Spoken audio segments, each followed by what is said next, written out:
Hello and welcome to the state of Kentucky. I'm Bruce Maples, the publisher of Forward Kentucky, and we're really glad to have you with us today.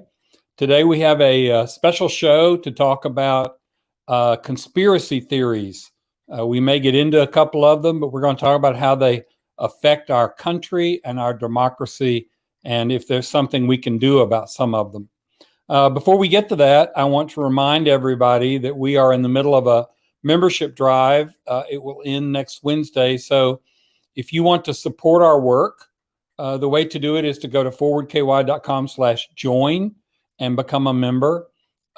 Basic membership is $3 a month, which most people can afford. And it gives you access to all the content on the site. So you get past the paywall on some of the content. I'd also like to remind everybody that we have free newsletters. We have a number of them, including the Mild Kentucky Podcast newsletter and the Forward Five, which is 5 things you need to know every weekday morning, which has proven very popular. So if you're interested in those newsletters, go to forwardky.com/email and sign up. So let's talk about conspiracy theories. They've been around, of course, since forever. There were conspiracy theories in the Roman Empire. There were conspiracy theories all through history. Some of them have been more prevalent than others. And for example, there are still a large percentage of the American population that believes that we don't know everything about the Kennedy assassination, as an example. And the thing that's difficult about conspiracy theories, of course, is that there are actually conspiracies. And so not every conspiracy theory is necessarily false. But there are some that are not only false, but dangerous. So today we have with us somebody who has written about this and studied this. And we are really glad to have Dr. Jan Hillard, and I hope I'm saying that name correctly, joining us today to talk about conspiracy theories and what they do to our current fragmentation of our political society. Dr. Jan Hillard, welcome to the state of Kentucky. Thank you so much, Bruce. So before we get into the discussion, why don't you tell us a little bit about your background? Well, my background is mostly in academia. That started in 1980 after I received a PhD from the University of Cincinnati. Okay. And took my first position in the University of Wisconsin system at a campus that was about 6,500 students and was a regional campus. It happened to be located right outside of Minneapolis, St. Paul on the border.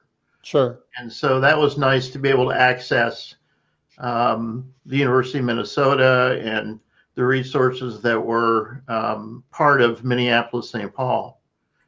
I stayed there until 2003. I left there as a professor of political science and came to the University of Cincinnati Claremont campus, which is outside of Cincinnati, again, a branch campus, part of UC, which was very nice to have those resources and that affiliation. And I stayed there until I was invited to come to Northern Kentucky University. And that was in 2005, I believe it was. And I basically assumed an administrative role, was basically in charge of what we call regional stewardship, which is really the outreach function of the university, outreach to communities, businesses. I enjoyed that kind of work because I could see that it made a difference. Mm-hmm. And also I had in my portfolio research and graduate studies. So it was kind of a diverse collection of things. I left my administrative position in 2016, I believe it was, and went back to the faculty in political science, mostly teaching in the Masters of Public Administration program, where I'd always had really a love for looking at urban management and urban issues and so forth. Then I retired a couple of years ago. So you wrote an article for Kentucky Forward, which is not Forward Kentucky. The two get confused sometimes. Mm-hmm. You wrote an article about conspiracy theories, and you talked about some of their common attributes and what they're going on today. So let's talk about that for just a moment. How do you define a conspiracy theory? What is that? What is a conspiracy theory? Well, it can become a little bit difficult to define because there are different kinds of conspiracies.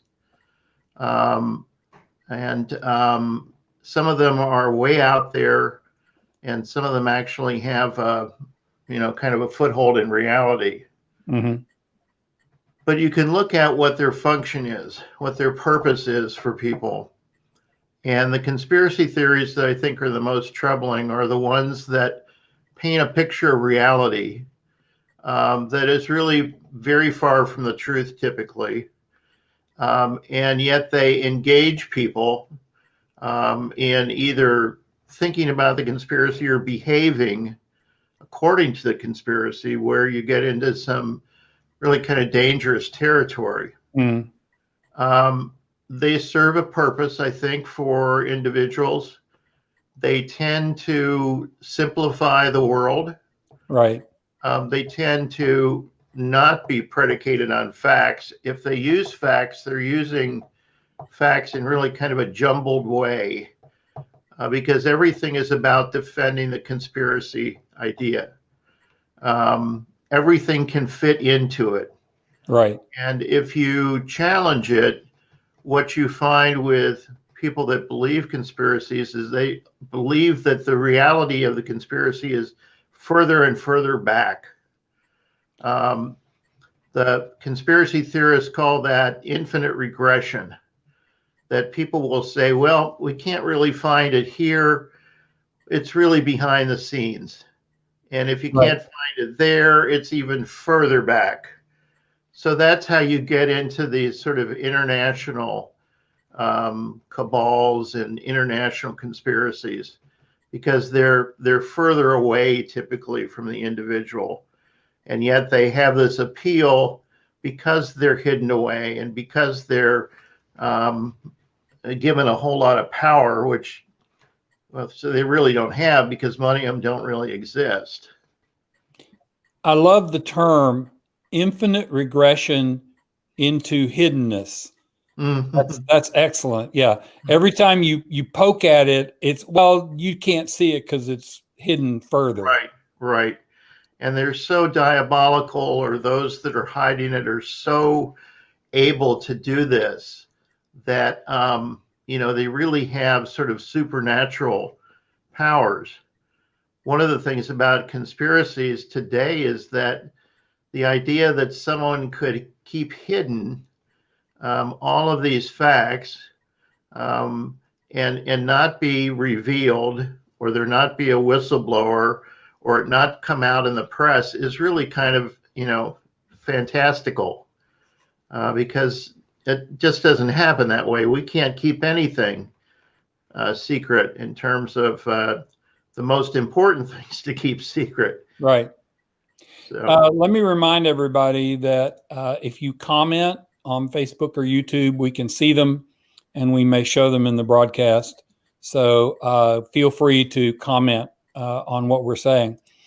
So is it true that people like conspiracy theories because it helps? There's two things. It helps them understand a world that's not understandable, and it also helps them feel powerful because they're in the know and you're not. exactly on track, because they're dealing with those two kinds of dynamics. They want to understand a world that they can't understand or that they're afraid of. And then they want to have this special understanding that comes with the elements of the conspiracy theory so they can feel more powerful. Right. So that's exactly on track. So a couple of the conspiracy theories that are running around right now that seem to fit this model, obviously the first one that everybody would think of is the QAnon conspiracy theory, which is ginormous. I mean, it's got pieces on top of pieces, but it all goes back to this hidden person and so on and so forth. Mm-hmm. And that one has led to some violence. Mm-hmm. We had the Pizzagate issue where the man came up and shot up a pizza joint. Yes. But the other one right now is the Republican, I say Republican, the Trump conspiracy theory about the election. Can you say something about that? Right. Well, this is kind of pretty unusual for us to have a president, have a leader ascribe results from an election to various conspiracies, whether they're conspiracies of fraud or conspiracies conducted by, in this case, the Democrats or someone above them, some new world order. Again, it kind of goes on and on. But I think it has taken all of us by surprise to hear this being articulated by a leader, because the leadership typically has a role of quelling some of these conspiracy theories and certainly not giving them light. So this is a pretty unusual phenomena, and it's, to me, even more unusual to see the attraction. I understand the attraction from Trump's supporters and voters, but the attraction from other political figures is very difficult to figure out.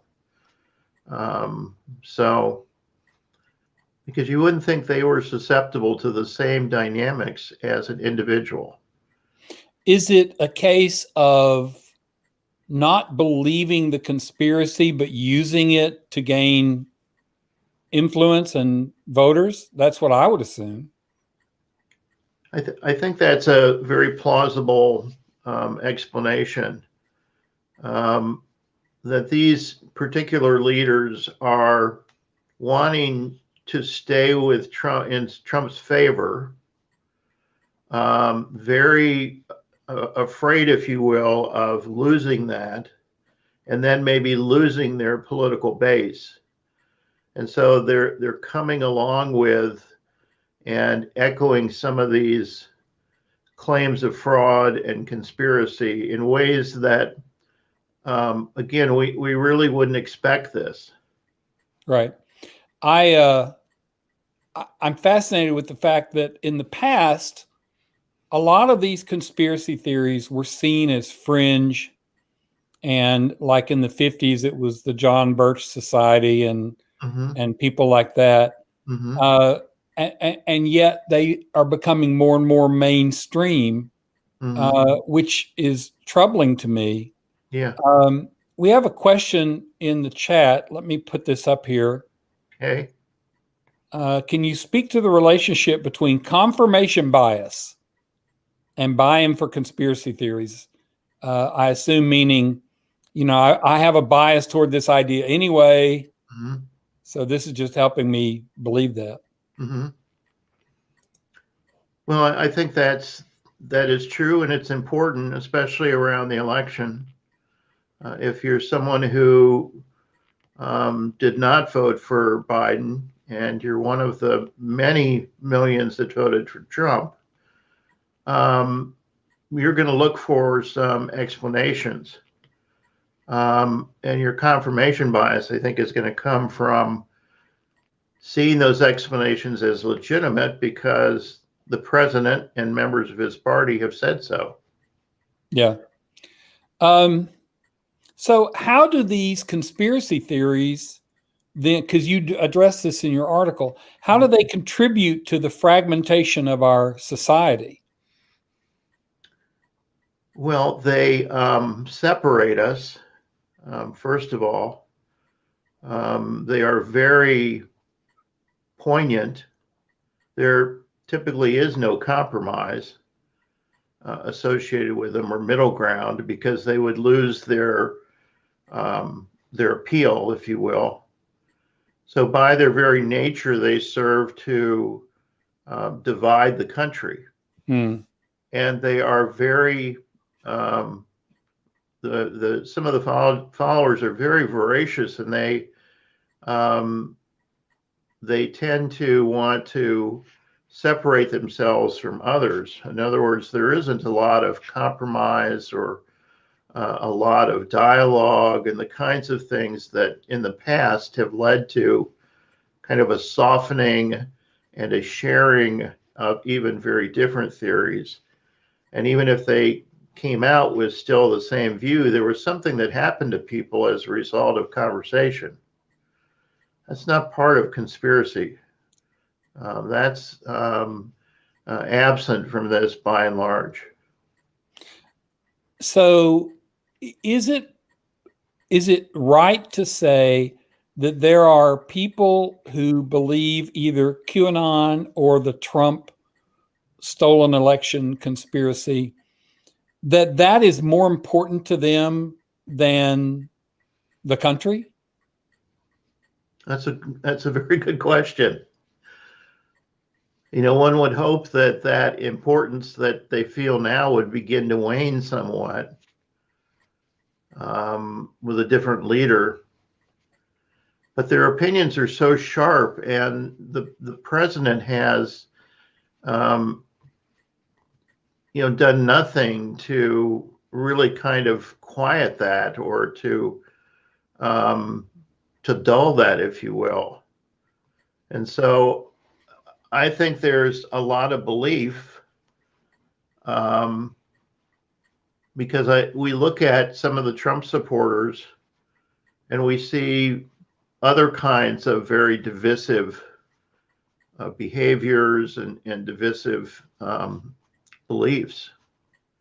Are the conspiracy theory that we didn't actually land on the moon and it was all faked by NASA Mm-hmm. Struck me as, well, odd, but as not necessarily dangerous. I mean, okay, you can believe that, but it's not necessarily going to affect your day-to-day actions Mm-hmm. or how you interact with your neighbors. Right. But it seems to me that some of these others are dangerous. Would you Yeah. agree? Oh, yeah, I think so. The 9/11 conspiracy comes to mind, which is dangerous in terms of really understanding, who are our enemies. If the U.S. is plotting against its own country, which you hear in a lot of these conspiracy theories, that's a very troubling kind of belief. And, we'd hope, like the moon landing one, that it would just kind of go away. But unfortunately, some of these individuals sort of believe in a number of conspiracies, Yeah.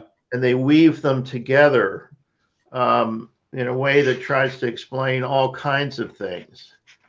And of course, they have explained it in their minds. They haven't Right. explained it to most of us. Right. Okay, I'm going to ask you a speculative question. When does conspiracy theory belief cross the line into cult? Uh, that's a good question. I wasn't exactly prepared for that because No, it's my unfair because I didn't tell you I was no, going to use the word no, no, cult. no, no, no, not at all. It's a fascinating question. It's very appropriate. Um, Cults usually have an element of conspiracy against outsiders. And that generally sort of serves to hold them together, because many of their practices are really focused inward, and they don't want to have the community or others know what they're doing. Right. Um, so in that way, they're not much different. Um, I guess the difference might be the degree of followership. Hmm. A cult, you would think, has maybe a little tighter followership, but that's a matter of degree, because there's individuals that believe in, they're not in cults and believe in conspiracies that are kind of just as, uh, you know, violent and just as much believing them. We're doing this show because I wanted to talk about conspiracy theories and their effect on society. Mm-hmm. One of the election officials in Georgia gave a really impassioned speech. I guess now it's been about a week ago, where he said basically, "Look, somebody's going to get shot," Mm-hmm. you know. And so there's conspiracy theory that you believe but don't act on, and Mm-hmm. then there's conspiracy theory that you decide is worth acting on. Mm-hmm. Um, what drives somebody to do something as radical as violence if they believe a conspiracy theory?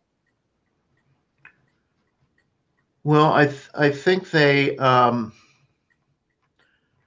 have been affected more negatively by society than many others. Mm. They may have been out of work for a long time. They may feel very victimized by society. Um, they may blame their current status on um, racial minorities. Um, so I think, when I'm thinking about this summer and some of the demonstrations and some of the armed individuals, I don't know this, but I got to believe that many of them hold conspiracy theories as part of their beliefs. Right. And they, so the extent to which they believe this stuff then begins to drive their behaviors. Yeah. So it's real scary stuff. I mean, it wouldn't take a lot for there to be some flashpoints to activate those conspiracies and then activate that violence. Mm. I mean, we saw that in the Virginia demonstrations a couple Yeah. years We have a comment about deep distrust of government is at the root of many of these theories. Would you agree with that? Mm-hmm. Yeah. It's interesting. The backdrop to this is that Americans have distrusted government way back to the 60s. Right. And, even today, the levels of trust are so low that you kind of scratch your head and go, how can this work? Um, how does this, country stay together with this level of distrust? Yes. But I think that's a different kind of distrust than some of these people are talking about, because I think, again, they're distrustful because their lives have been impacted so much. Mm. And they could give you sort of concrete reasons why they distrust government, whereas the average citizen is going to distrust government to do what's right all the time. They're going to distrust government to spend their money well. These are not the same kinds of levels of distrust. Okay. Yeah. Well, we've spent a lot of time talking about bad news. Let's see if we can end on some good news. You had in your article some ways to combat conspiracy theories and our fragmentation of our political society. Why don't we talk about those for a minute? What if we want to work on this, what do we do? Well, we have to kind of wind back a little bit, which sounds like something that would be difficult to do. However, what I mean by that is that we need to have leaders that don't give any birth to these kinds of conspiracy theories and who mimic a kind of civility that we'd hope that the whole country would begin to act on. I think the other piece is the media. The media has sort of increased, especially Fox News, has increased the use of conspiracies as a explanation for a lot of things. Somehow, and maybe these times are gone, the media did not take that kind of role. And I think along with that is the focus on facts even more. Yeah. But it is scary. You look at this last year and you think, why aren't there more people that think critically about these things? And if they thought critically, they would get to facts. And if they got to facts, they'd come to understanding. So we reach back, I guess, to those kinds of standards. Beyond that, I'm not sure what to do. I'm not sure that there is an antidote for conspiracies if it's not facts, if it's not leadership, if it's not the media taking a different role. We have a rule at Forward Kentucky that I actually got from another political site, which is extraordinary claims require extraordinary evidence. So if you're going to roll in here with the QAnon theory about Hillary Clinton being a cannibalistic pedophile, yes, you're going to have to do something better than just a tweet. Exactly. So we try to hold that standard, and I wish many other people would as well. I said I wanted to end it in positively. We do have a comment from Facebook that is not necessarily positive, and it's going to take up a lot of space. When a majority of one party, including its leadership, remains in open rebellion against the most basic principles of democracy and openly espouses that the only valid elections are ones they win, it is very difficult to apprehend as anything but a fool's hope the conclusion that democracy is going to survive. Do you want to comment on that? I understand that sentiment. As I said, maybe a couple times, these are really unusual times with that level of, or that lack of discourse. I guess I have, perhaps it's naive, but I have more faith in the mechanics of the system. And more faith in terms of the ability of voters. Now, I know we didn't see that completely. They were almost tied, if you will, in terms of reasonableness, maybe not so much reasonableness. Although we'd have to check that assumption out. Yeah. I don't think all Trump voters are conspiracy theorists or anything else, but I guess I have more faith in the mechanics of the system than the comment suggested. The comment has every reason. There's every reason to be, pessimistic, given what we know and what's happening. But I think there's also some elements in the constitutional structure. We're going to see one soon with the Electoral College. That is a source of sort of righting the ship. And making sure that the Constitution prevails. So I'm hopeful that those kinds of mechanisms, will carry the day. And I join you in hoping.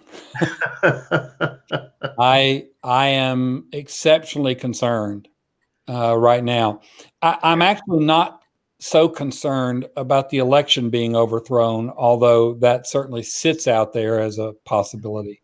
I'm more concerned about the degradation of the foundation of our country, the democracy. You know, it's funny because I've used this analogy for a long time about other things, which is that if there is a foundation of care and trust and mutual respect, then you can disagree like mad above that foundation.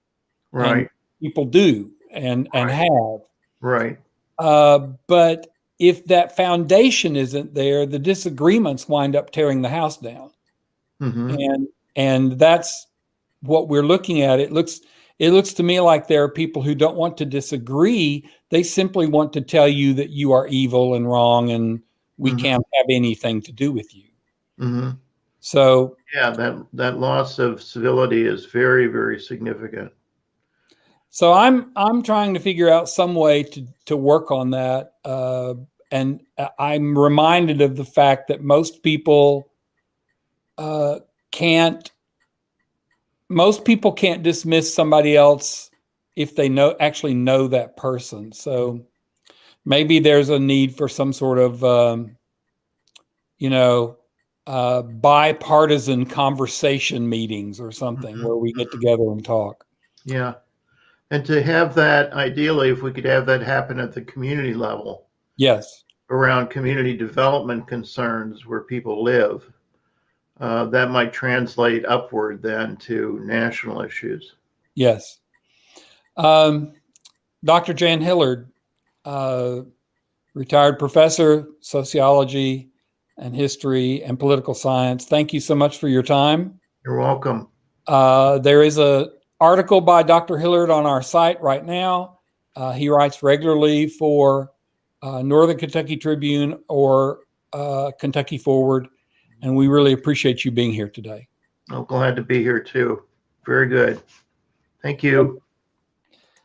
Before we wrap up, I just want to remind people that if you think this is worth having, then you can become a member at forwardky.com/join. And we have added a new thing, which is you can sponsor the state of Kentucky. If you're interested in doing that, go to forwardky.com/sponsor, and it's all explained right there. Thank you for joining us, and we'll see you next week.